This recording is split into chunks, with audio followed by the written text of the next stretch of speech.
Assalamualaikum warahmatullahi wabarakatuh.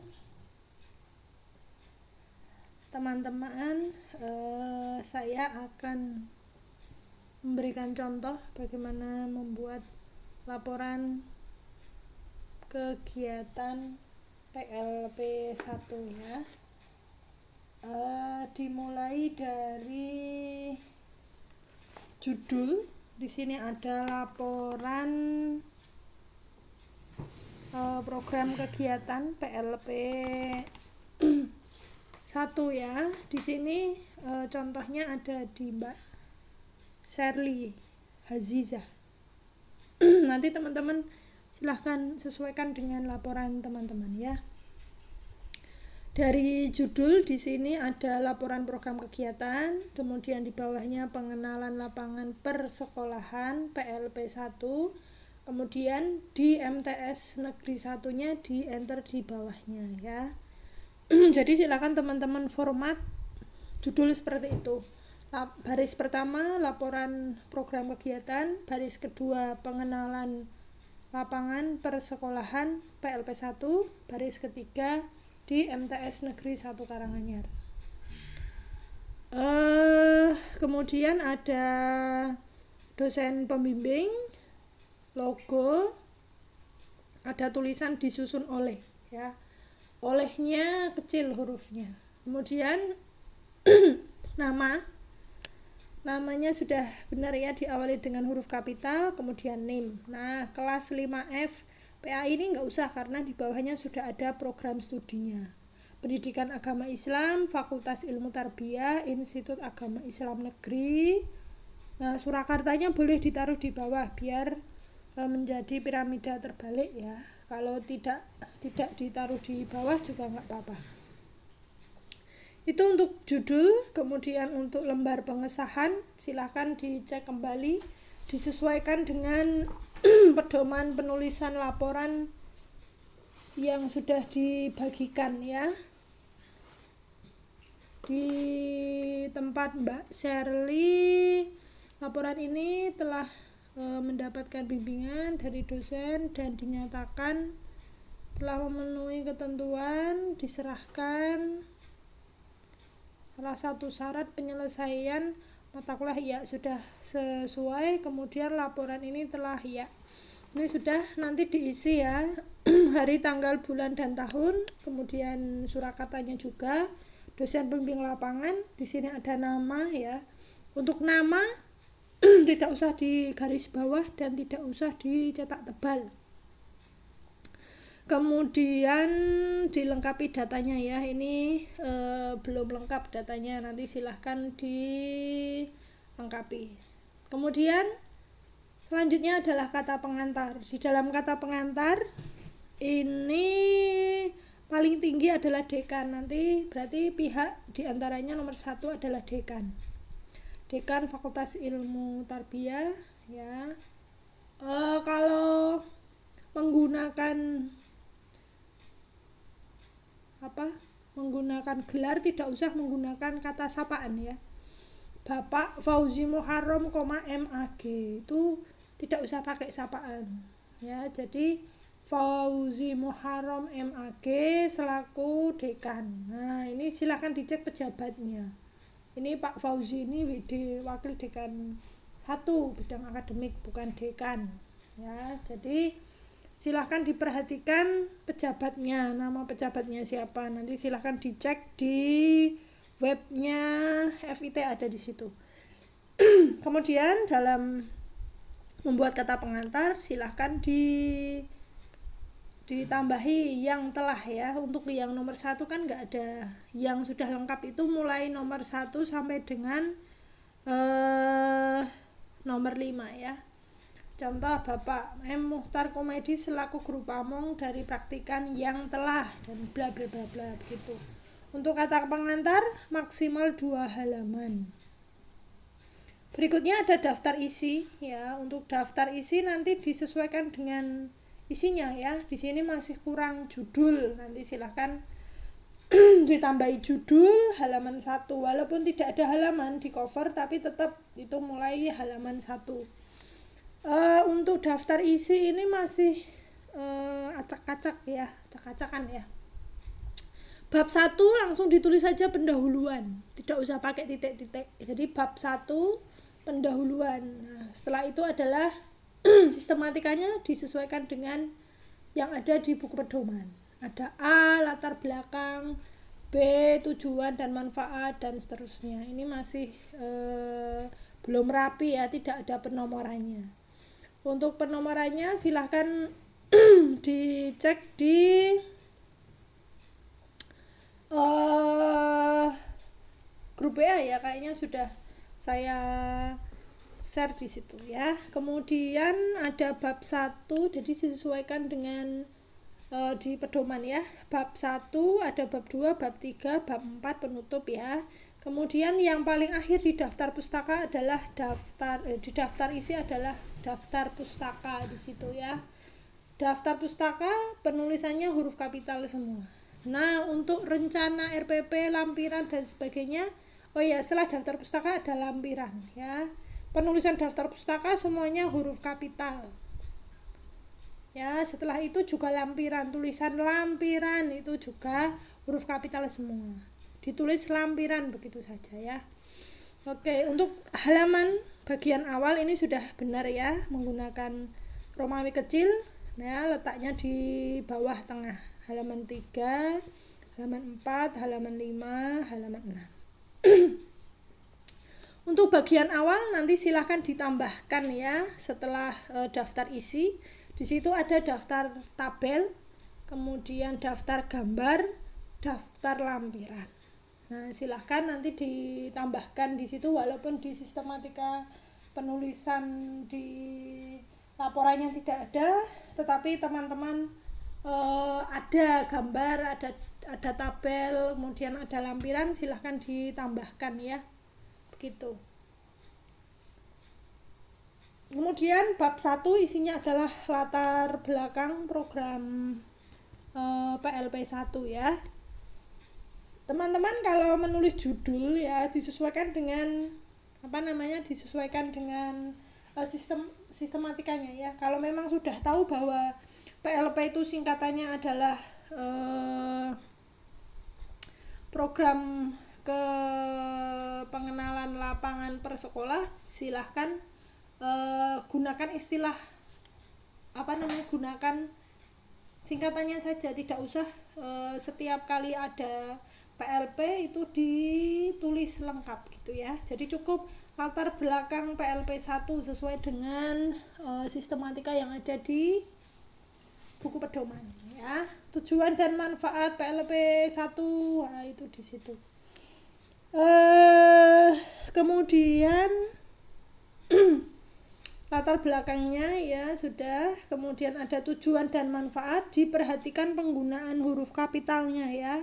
Kalau ada tulisan dan itu D-nya kecil atau itu juga kecil ya.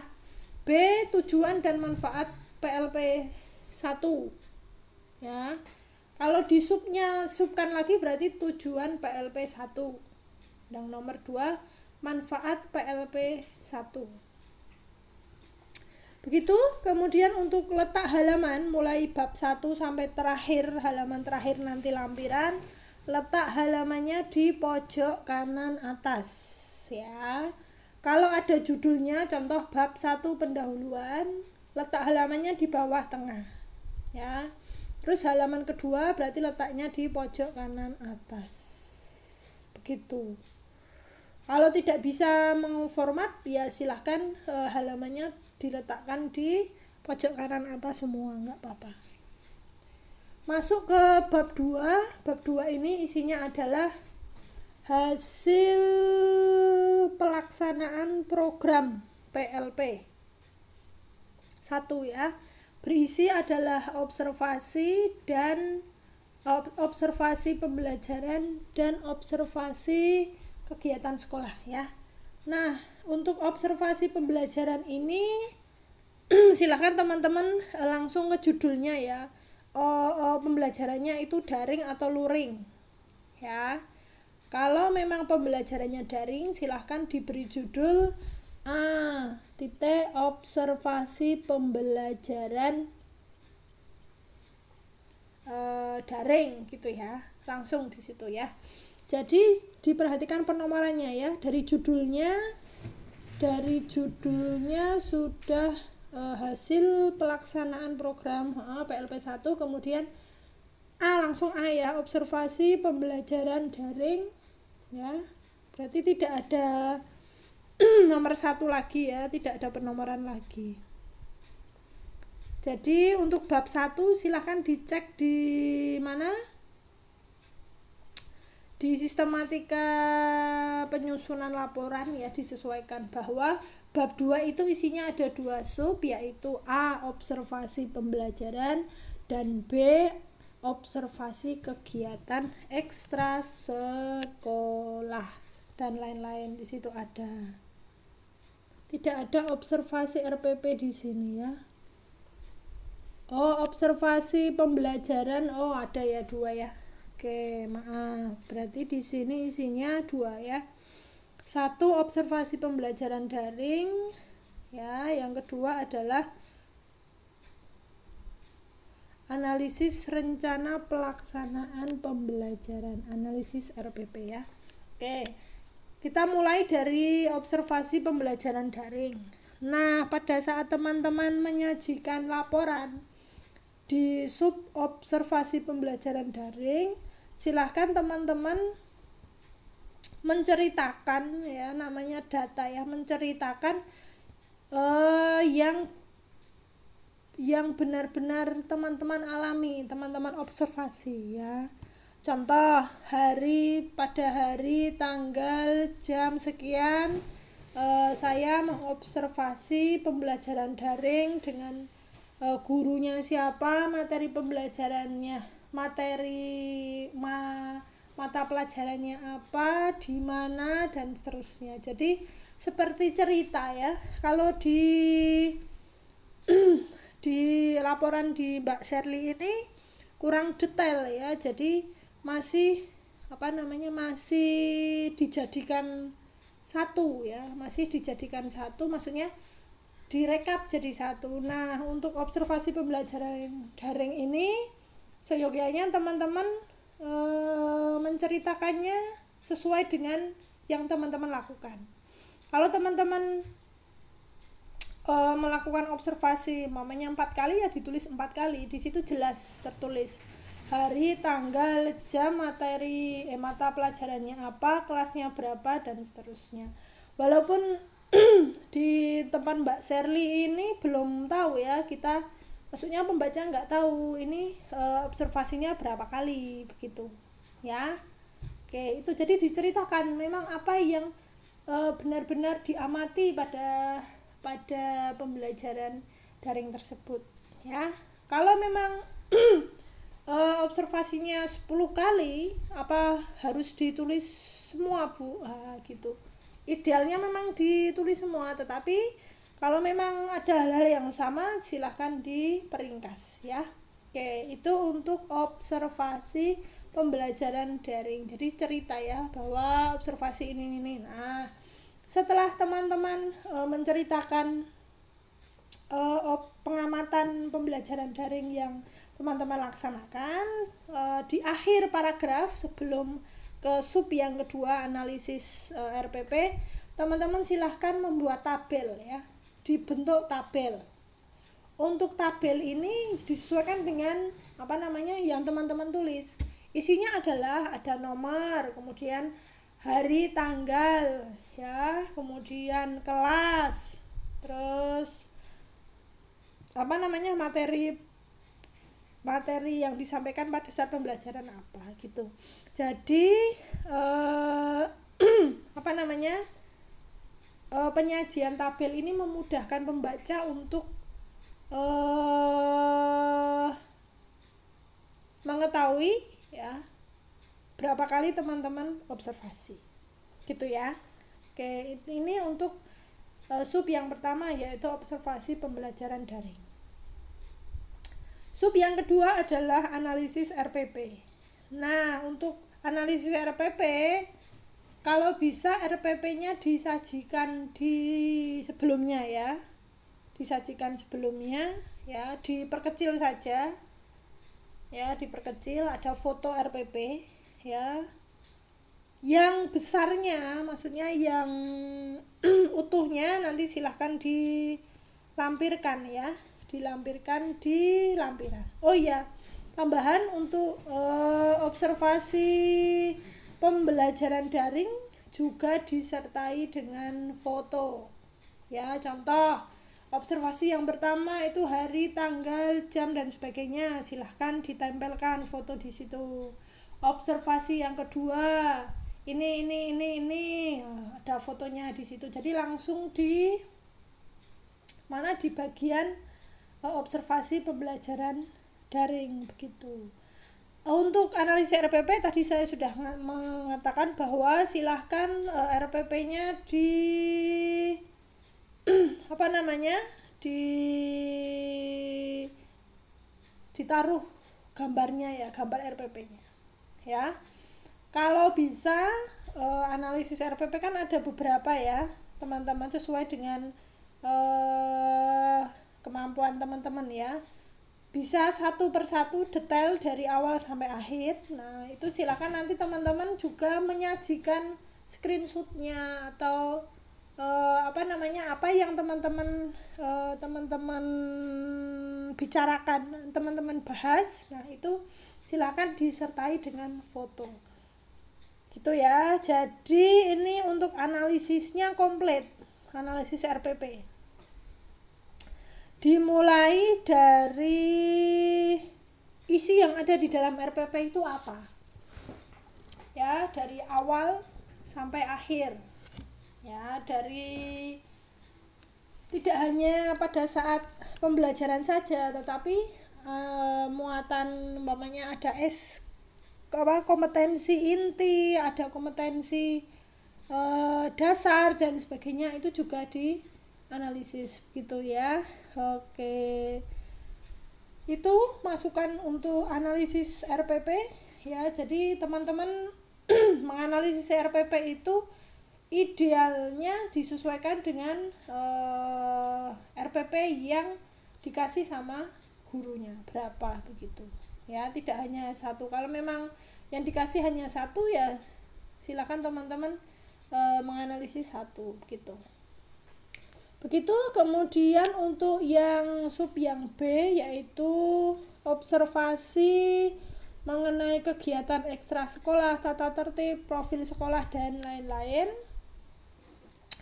Ini sudah urut ya, profil sekolah ya, kalau bisa memang profil MTS N1 Karanganyar itu disertai dengan fotonya, ada gambar di depan. Maksudnya sebelum profil MTS, setelah judul itu silakan teman-teman beri gambar, entah itu gapura atau gedungnya begitu ya. Sejarah berdirinya MTS, visi misi ya, ini tulisannya dirapikan ya, ini masih masih tidak rapi, silahkan dirapikan, diperhatikan penomorannya, sudah dibahas di grup ya, bagaimana cara penomoran. Nggak mungkin setelah 3 terus 1 dikurung, itu tidak benar ya. Oke, nanti silahkan dicek lagi tujuan. Oke, nah kemudian kalau ada tabel seperti ini, silahkan teman-teman sajikan tabel spasinya 1 rapat ya. Kemudian silahkan teman-teman beri nomor dan judul tabel, nomor berapa, judulnya apa ya, judul tabelnya. Ini ada tabel 1 berarti ya, ada tabel. Nah di sini silahkan nanti teman-teman juga membuat daftar tabel seperti yang disarankan tadi di atas ya. Oke, sebelumnya ini ada manajemen struktur organisasi, manajemen sarana prasarana, humas ya. Untuk humas ini hasil dari observasi teman-teman ya. Jadi tidak ada teori di sini. Di sini masih ada teori ya. Teori itu nanti masuk di pembahasan dan refleksi. Ya, untuk bagian B yang observasi ini memang real ya, nyata observasi, hasil observasi teman-teman ya. Oke, kalau bisa ya setiap teman-teman menulis kegiatan, umpamanya di sini ada sarana prasarana perbaikan penambahan. Nah, ini kalau ada fotonya nanti silahkan disertakan. Jadi teman-teman yang menunjukkan atau menceritakan di sini silahkan dilampiri dengan foto, langsung saja fotonya ditaruh di sini. Di sini ada beberapa kegiatan kehumasan ya, ada Idul Adha, halal bihalal, pertemuan MTS dan seterusnya, banyak sekali. Kalau bisa dilengkapi dengan foto kegiatan. Silahkan teman-teman cari di media sosialnya, ada Instagram, ada Facebook ya, yang ada saja ya. Oke. Manajemen tata usaha di sini lengkap sekali ya. Nah, ada pengadaan manajemen kurikulum ya. Kurikulum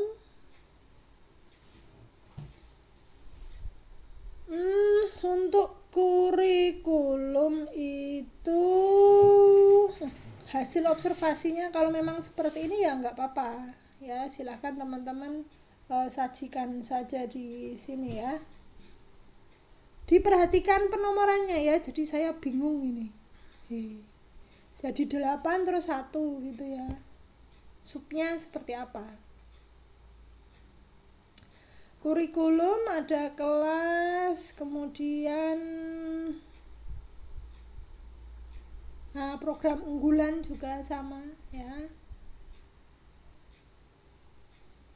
Banyak sekali ya kurikulumnya. Nah, ini silahkan teman-teman juga menyajikan disertai gambar ya, tidak hanya tulisan saja ya.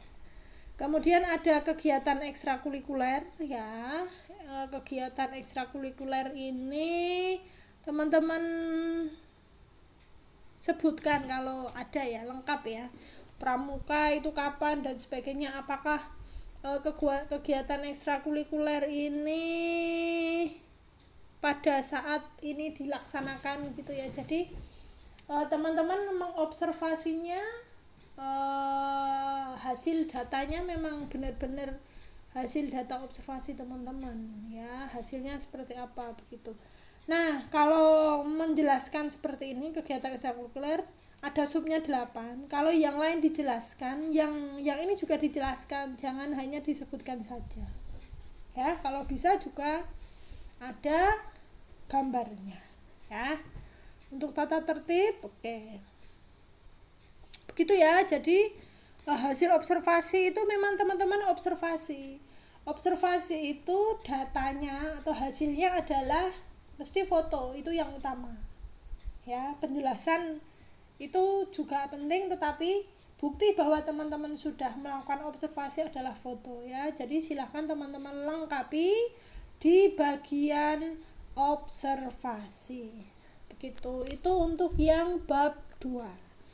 Untuk bab 3 itu ada pembahasan dan refleksi hasil PLP 1. Nah, di laporan Mbak Sherly ini langsung refleksi. Padahal di situ ada 2 bab, yaitu pembahasan dan refleksi. Nah, di sini berarti kurang pembahasan ya. Bagaimana cara membahasnya? Cara membahasnya adalah yang pertama tadi teman-teman melakukan observasi pembelajaran secara daring ya. Teman-teman melihat pembelajaran daringnya seperti ini. Nah, silahkan teman-teman bahas. Disinilah muncul teori ya, bahwa idealnya pembelajaran daring itu seperti ini. Silakan teman-teman cari teori, baru nanti dibahas, dianalisis ya, bahwa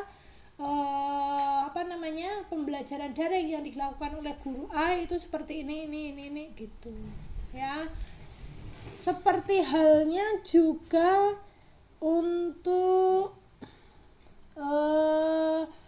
observasi kegiatan sekolah yang lain ya, struktur organisasi dan sebagainya itu juga dibahas gitu. Jadi idealnya sebuah sekolah itu memiliki ini gitu, teorinya seperti apa gitu ya, silakan dibahas di situ. Setelah teman-teman selesai membahas hasil observasi 3 ya, 1 pembelajaran daring, kemudian sama RPP, dianalisis RPP-nya ya, sesuai dengan teorinya. Kemudian yang ketiga adalah kegiatannya ya, kegiatan sekolah tersebut ya. Jadi ada 3 subbab ya. Jadi A, pembahasan, kemudian 1 pembelajaran daring, kemudian yang kedua adalah analisis RPP, yang ketiga adalah untuk yang kegiatan sekolah ya. Kegiatan sekolah itu dianalisis. Nah, disinilah muncul teori ya, baru yang ketiga adalah ini terbalik berarti ya. Ini ada pembahasannya di sini.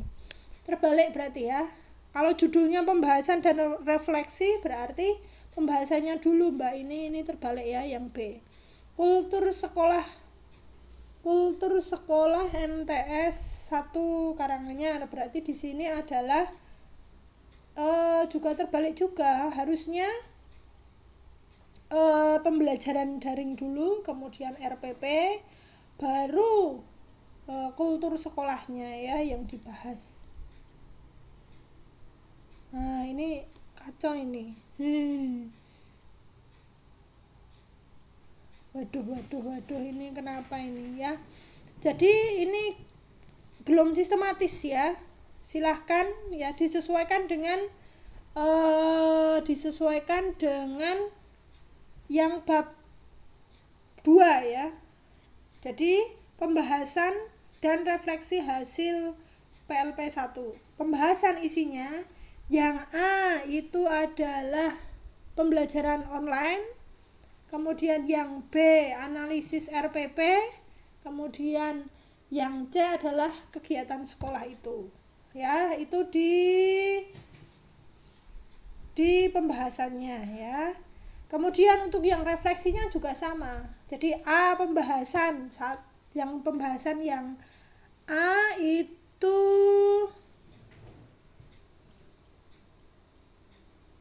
pembahasan isinya 3 ya. Pembelajaran daring, RPP sama kegiatan sekolah itu. Kemudian yang B ada refleksi ya. Refleksi isinya ya sama, refleksi mengenai pembelajaran daring, RPP sama sekolah ya. Ini berarti belum sistematis ya. Oke, nanti silahkan ditata sedemikian rupa sehingga sesuai dengan sistematika yang di bab 2 ya. Nah, berdasarkan sistematikanya, halaman yang paling banyak adalah berada di bab 3 ya. Karena apa? Teman-teman menganalisis datanya di bab 2 itu halaman berapa ini? Dari halaman banyak sekali. Dari halaman awal ya, dari halaman 2 sampai dengan halaman terakhir ini. Nah, idealnya ya lebih dari itu untuk pembahasannya ya. Jadi semakin banyak teman-teman memperoleh observasi, maka pembahasannya juga semakin banyak ya, sampai halaman 31 ya. Jadi idealnya bab yang paling banyak halamannya adalah di bab 3 ini ya. Begitu ya teman-teman, silakan nanti diperbaiki semuanya ya. Oke, kemudian untuk bab yang keempat adalah penutup. Penutup ini isinya kesimpulan dan saran. Kesimpulan ini berdasarkan apa yang teman-teman bahas ya. Jadi di sini ada pembelajaran daring, ada analisis RPP dan kegiatan sekolah di situ ya. Struktur organisasi sekolahnya ya. Jadi isinya itu ya, kemudian saran. Nah, setelah itu adalah daftar pustaka. Jelas nanti ini untuk membahas observasi, hasil observasi itu mesti diperlukan teori ya. Teori tersebut pasti ada di dalam buku atau referensi. Begitu ya, daftar pustaka. Kemudian lampiran ya, isinya adalah RPP ya. RPP ini tadi yang ditaruh di RPP di sini adalah RPP yang teman-teman buat ya. Kalau RPP yang dibuat oleh guru boleh dilampirkan di sini. Nah, tetapi teman-teman juga wajib membahasnya di pembahasan RPP ya. Baik, untuk RPP silahkan teman-teman mencari sumbernya ya. Sumber RPP kemarin saya sudah bilang di PP ya, PP nomor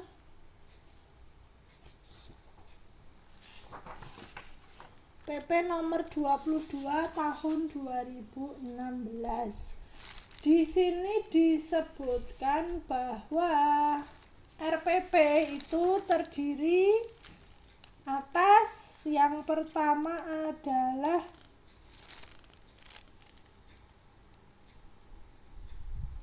identitas sekolah ya, kemudian identitas materi pelajaran atau tema ya, kemudian sudah ada ya, kemudian ada kelas, ada materi pokok ya, ada materi pokok, alokasi, kemudian tujuan pembelajaran, ada kompetensi dasar dan indikator, sudah ada materi pembelajarannya, metodenya ada, tujuan pembelajaran, materi, metode ya, kemudian media pembelajaran, setelah itu sumber belajar. Nah, ini belum ada sumber belajarnya. Setelah sumber belajar adalah langkah-langkah pembelajaran, dimulai dari pendahuluan, inti, dan penutup, sudah ada. Kemudian ada penilaian hasil pembelajaran. Ya, di sini sudah lengkap berarti ya. Oke, dilengkapi juga dengan instrumen ya. Berarti ini tadi kurang sumber belajar.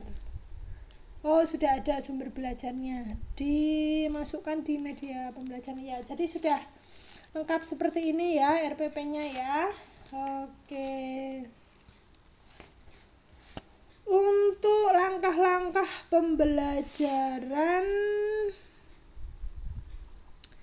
ini ditekankan, ini mau luring atau daring dulu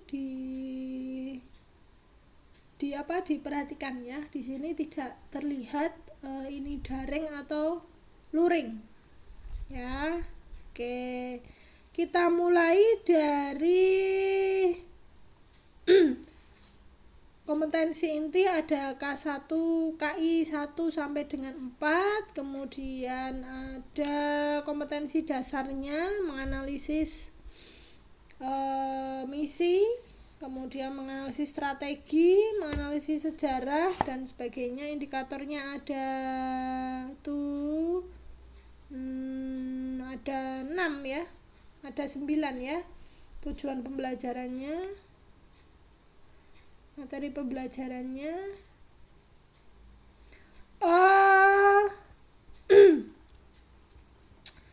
alokasi waktu 6 kali 3 pertemuan ya. Berarti ini baru pertemuan pertama. Nah, ini baru pertemuan pertama. Ini silakan diperhatikan ya. Kalau di sini tertulis 6 kali 40 menit atau 3 pertemuan, berarti teman-teman itu membuatnya juga 3 pertemuan. Ini baru 1 pertemuan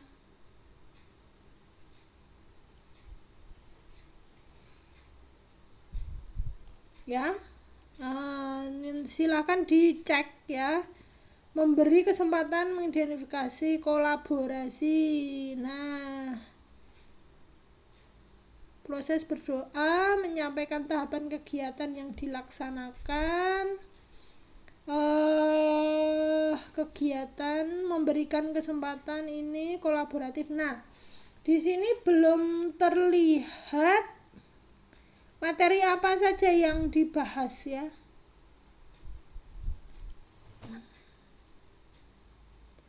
Di RPP di langkah-langkah pembelajarannya belum jelas materi mana yang dibahas. Begitu?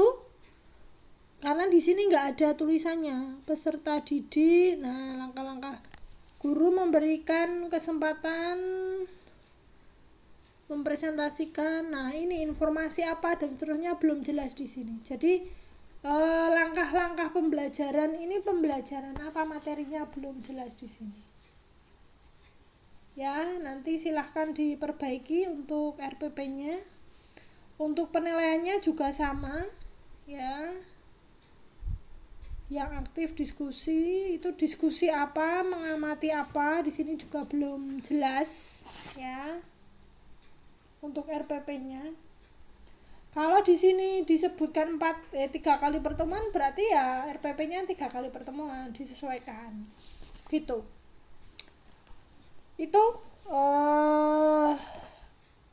beberapa hal yang perlu diperhatikan dalam penyusunan laporan PLP 1 ya. Kiranya cukup yang saya sampaikan. Kurang lebihnya mohon maaf. Kalau ada pertanyaan nanti bisa disampaikan di grup ya. Terima kasih atas perhatiannya. Saya tutup. Assalamualaikum warahmatullahi wabarakatuh.